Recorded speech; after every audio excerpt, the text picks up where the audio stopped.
ఈరోజు నెల్లూరు కలెక్టరేట్లోని తిక్కన ప్రాంగణంలో మరింత మెరుగైన ప్రజా పంపిణీ వ్యవస్థ కోసం సంబంధిత వాటాదారులతో సమావేశం నిర్వహించారు. రైతు బజార్ల ద్వారా నాణ్యమైన బియ్యం, కందిపప్పులను బహిరంగ మార్కెట్ కంటే తక్కువ ధరకు వినియోగదారులకు అందిస్తున్నట్లు జాయింట్ కలెక్టర్ ఎం సూర్యతేజ తెలిపారు. ప్రస్తుతం అమల్లో ఉన్న ప్రజా పంపిణీ వ్యవస్థను మరింత బలోపేతం చేయాలనే ఉద్దేశంతో సంబంధిత అధికారులు rice dal miller association, ration dealer association, అధికృత స్టాకిస్టుల అభిప్రాయాలను సేకరించారు.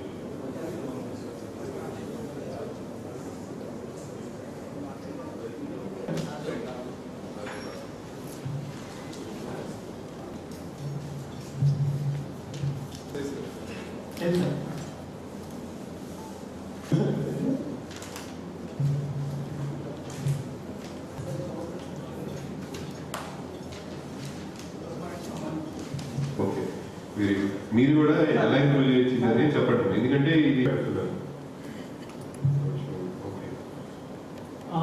లోనే అన్ని కాలిబ్రేషన్ అని కరెక్ట్ గా సరిపోయిందా లేదా, ఒకవేళ రేంజెస్ లేకపోతే ఈ ఫిల్టర్ కెపాసిటీ మీ సెషన్స్ అంతా ఓపెన్ గా మీరు చెప్పొచ్చు.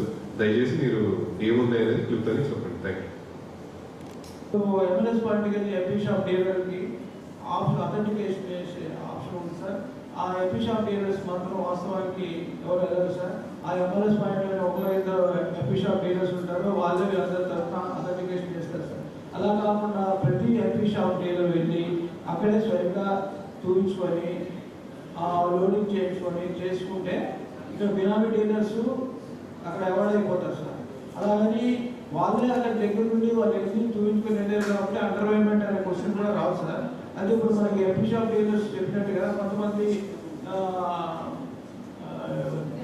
ముసలి వాళ్ళు ఉంటారు, వెళ్ళలేని పరిస్థితిలో ఉంటారు. అటువంటి వాళ్ళకి మనం విఆర్ఓ ఆప్షన్ ఇస్తే అది మనకి తహసీల్దార్ గారు ఆర్డర్ చేసి విఆర్ఓ ఆప్షన్ ఇస్తే ఆ విఆర్ఓ ఆప్షన్ మనం ఈ హాస్పిటల్స్లో వచ్చేటట్టు ఉంటే అది చాలా వరకు బినామీ డీలర్స్ మనం అవాయిడ్ చేయవచ్చు.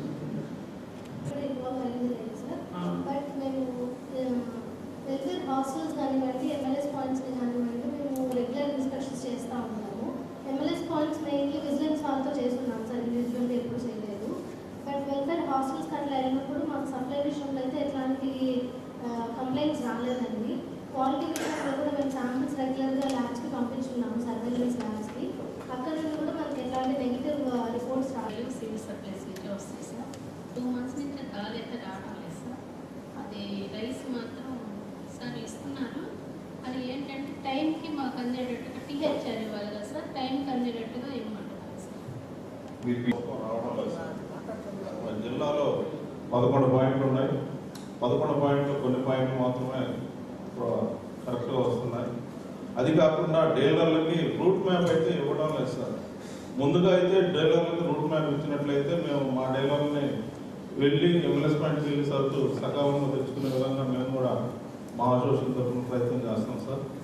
అలా వెళ్ళకుండా ఉండే వాళ్ళకి కొంచెం మా అధికారుల ద్వారా సూచనలు చేసి వాళ్ళని కూడా బిల్లెదర్ రైస్ మిల్లర్స్ అసోసియేషన్ నుంచి సార్ పోయిన నెల నుంచి మేము బియ్యాన్ని మేము ఈ మన డిఎస్ఓ గారు అదేవిధంగా జాయింట్ కలెక్టర్ వారి యొక్క ఆదేశాల మేరకు మేము 2-3 పాయింట్లు మేము పెట్టి నెల్లూరు టౌన్లోనే విక్రయిస్తున్నాం సార్.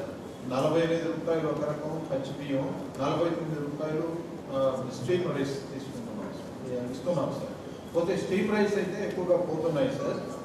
రా రైస్ కాస్త స్లోగా నడుస్తున్నాయి. ఎందువల్లనంటే ప్రజల్లో కూడా ఒక అభిప్రాయం ఏర్పడింది, స్టీమ్ అయితే ఆరోగ్యానికి కూడా మంచిది అనేటువంటి పద్ధతుల్లో వాళ్ళు స్పందిస్తున్నారు సార్.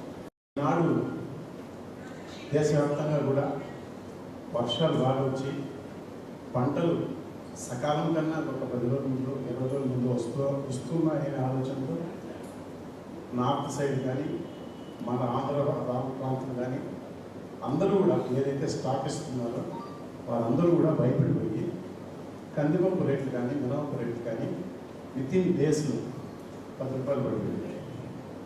మినుము, కందులు, పెసలు దాదాపుగా ఈ 15 రోజుల్లోనే విపరీతంగా తగ్గింది. ఓకే, ఐ థింక్ అంటే స్టోరేజ్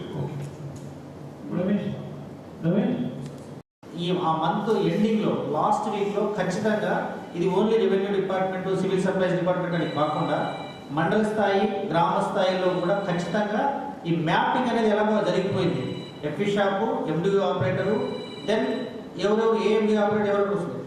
ఇది తూచా తప్పకుండా ఒక స్ట్రిక్ట్గా ఆ మంత్ లాస్ట్ వీక్లో మండల స్థాయిలో including MLAs point in charge, MRO, MPDO, all other మండల లెవెల్ ఆఫీసర్స్ అందరూ కూడా ఒక మీటింగ్ లాగా పెట్టుకోవడం. నెక్స్ట్ అదే మంత్ ఎండింగ్లో గ్రామ స్థాయిలో పెట్టుకుని 1వ తారీఖు టంచున ఎట్టి పరిస్థితుల్లో ఇప్పుడు ముందు వెల్ఫేర్ ఏదైతే అంగన్వాడీ కానీ వెల్ఫేర్ కానీ హాస్టల్స్ కానీ డిటిడబ్ల్యూ, డిటి సోషల్ వెల్ఫేర్ వీళ్ళందరికీ కంప్లీట్ చేసిన తర్వాత అసలైన మెయిన్ మనకు ఎసెన్షియల్ కమోడిటీస్ ఏదైతే పబ్లిక్ ఉందో వాళ్లకు తూచా తప్పకుండా ఏ రోజుకు ఎన్ని కార్డ్స్ మనము మ్యాప్ చేసుకున్నామో అది రీచ్ అయ్యే వరకు ఎండిఓ ఆపరేటర్ని ఖచ్చితంగా మనం ఇన్షూర్ చేయాలి. మనము ఈ వెల్ఫేర్ ఇన్స్టిట్యూషన్స్కి కానీ అంగన్వాడీ సెంటర్స్కి కానీ ఎక్స్క్లూజివ్గా కొన్ని డేట్స్ పెట్టి ఫస్ట్ వాళ్ళకి షిఫ్ట్ అయిన తర్వాత నెక్స్ట్ రెగ్యులర్ డిస్ట్రిబ్యూషన్ చేస్తే బాగుంటుంది. అండ్ నెక్స్ట్ ఇంకొకటి సార్, నేను లాస్ట్ టైం గోడౌన్ ఇన్స్పెక్షన్ చేసినప్పుడు సార్ ఉదయగిరి అది కొంచెం రిమోట్ ఏరియా లాగా ఉంటుంది సార్. అంటే ఇప్పుడు కొంచెం గోడౌన్ అనేది యాక్సెసిబుల్గా ఉంటే ఓకే సార్, బట్ స్టిల్ అక్కడ వెళ్ళి చెక్ చేసినప్పుడు సార్ ప్యాకేజ్డ్ ఈ ఆర్జీ దాల్ ఉంది, packaged sugar packet, packaged palm oil packets ఉన్నాయి సార్. సో నేను చెక్ చేసినప్పుడు అది ప్యాకేజ్ అయి ఉన్నా సరే ఉండాల్సిన కంటెంట్ కన్నా అది ఇంకా తక్కువగా ఉంటుంది సార్. లాస్ట్ టైం నేను అండ్ లీగల్ మెట్రాలజీ డిపార్ట్మెంట్ వాళ్ళు వెరిఫై చేసి అది రిపోర్ట్ కూడా చేశాము. సో అలాంటి కేసెస్ వచ్చినప్పుడు మాత్రం స్ట్రిక్ట్గా వాళ్ళ మీద యాక్షన్ తీసుకోవాలి. అప్పుడే నెక్స్ట్ వాళ్ళకి ఒక ఎగ్జాంపుల్గా ఉంటుంది సార్. అండ్ ఆల్సో ఈ గోడౌన్ ఏదైతే ఉంటుందో అది పబ్లిక్ కూడా ఓపెన్గా పెట్టి వాళ్ళు కూడా వెరిఫై చేసేలాగా ఏదైతే మెటీరియల్ ఉంటుందో అలా చేస్తే కూడా దట్ పబ్లిక్ లో చూసుకున్నట్లయితే పీడిఎస్ రైస్ అనేది నాట్ ఫిట్ ఫర్ కన్సంప్షన్ అనేది it's general belief which public is having. మనము డిస్ట్రిబ్యూషన్ చేసినప్పుడు కూడా ఫర్ ఎగ్జాంపుల్ కందుకూరులో మనకి 10 లక్షల కార్డ్స్ ఉన్నాయి సార్. సో ఇందులో కొన్ని సెక్షన్స్ మాత్రమే యాక్చువల్గా రైస్ తీసుకొని కన్సంప్షన్ అనేది జరుగుతుంది sir. When consumption is not 100%, there are high chances of diversion, pilferage and misuse. So ఇప్పుడు మనము 10 ఏళ్ళ ముందు చూసుకున్నట్లయితే now we're giving Sortex rice ఉంది sir, we're not giving the normal rice. So ఇది మనము ప్రజల్లో ఒక కొంచెం అవేర్నెస్ అనేది క్రియేట్ చేయాలి sir. For that I think the district officials, mandal officials we have to go forward.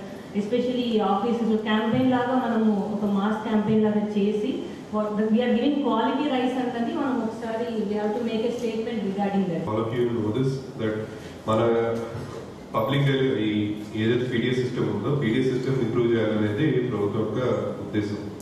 So అది ఎండిఓ వెహికల్స్ అనేది ఇంట్రడ్యూస్ చేయడం జరిగింది. అలానే మనకి ఏ స్టేజ్లో ఉన్న ట్రాన్స్పోర్టేషన్ గురించి అయినా, ఎండ్ యూజర్ దగ్గరికి వెళ్ళే సిస్టమ్ గురించి అయినా, లేకపోతే ఎలా ఇంప్రూవ్మెంట్ చేయొచ్చు అనే దాని గురించి డిస్కస్ చేయమని ఆల్రెడీ మనకి సిద్ధార్థ్ సార్ చెప్పడం జరిగింది. ప్రతి జిల్లా నుంచి కూడా సజెషన్స్ ఇంప్రూవ్ ఇచ్చేయడం జరిగింది.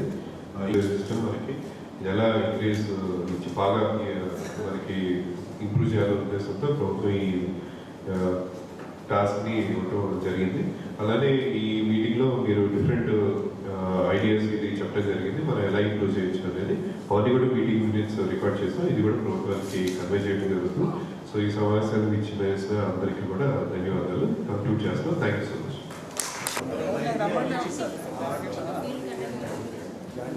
Thank you.